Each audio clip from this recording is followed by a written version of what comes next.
અરે રાવણ જોગી તમને બોલાવવાનું કારણ એટલું કે અમારી ગામના દેતે પૃથ્વી ઉપર હાહાકાર મચાવ્યો છે અને 33 કરોડ દેવાને મૂછને મુવાને ભજવા ગયા છે. તો માં ચામુંડા 6 માસની નિંદ્રા લઈને સૂતા છે. તેમને તમારે જગાડવા માટે જવાનું છે. લ્યો મારું ડમરું. અને માં ચામુંડા જાગે ત્યારે તમે અવળું ફરી જાય. અરે પ્રભુ અવળું ફરવાનું કારણ એટલું કે તે જ્વાળામુખી જોગણી છે. તે જાગશે તો તેના મોઢામાંથી જ્વાળા નીકળશે અને જ્વાળા નીકળશે તો તમને બાળીને ભસ્મ કરશે.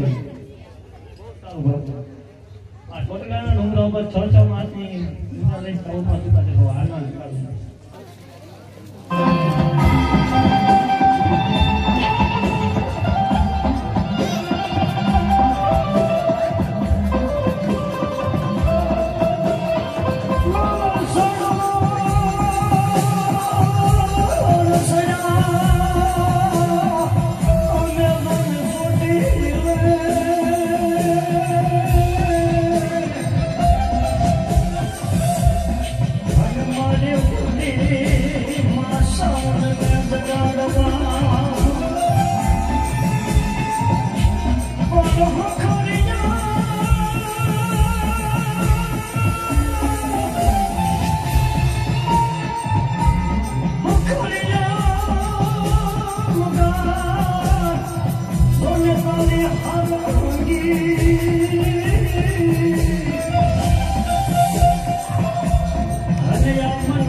ગામના દત્તને જેથી વધ કરવાની આવશ્યક છોકરાના પહાડની માથેથી તેની માં ભગવતી ઉતર્યા તેથી એક પગથિયા માતાજી સતવા સુવાળા મૂકી જોગને પગથિયા મળી ઉતરવા કટ મળી પગથિયા ઉતરવા અને પૃથ્વી માથે માં ભગવતી એ વેરીવા ભગવતી માં ચામુંડાએ જેની પગ મેલ્યો અને જેની માં ભગવતી દીકરા રૂપ ધારણ કરી અને તેની પૃથ્વી માથે પગ મેલ્યો અને પગ મેળવતા એ માં સતવા એ પોતાની માલવા શેષ નાગની જેની નાયક કુટુંબા બની સહાય અને તેની અમારા મનુ ભોગી શું કહેતી હોય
અરે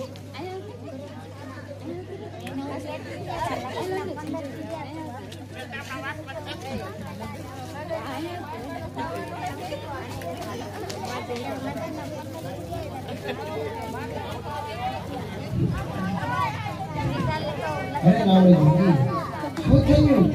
મને આમ નિંદ્રામાંથી જગાડવાનું કારણ?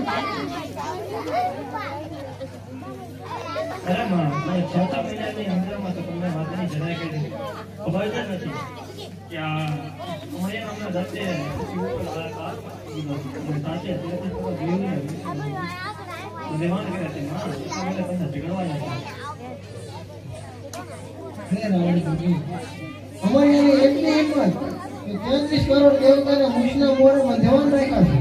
હા માં, અરે રાવણ જોગી, અમારી આના પાપનો ઘણો ભરાઈ ગયો છે. ચાલતું આગળ ને હું તારી પાછળ. અમારી આને ચપટીમાં ચોરી ન નાખું તો હું ચોટીલાની જામુન.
ચંડી બની માં જાઉં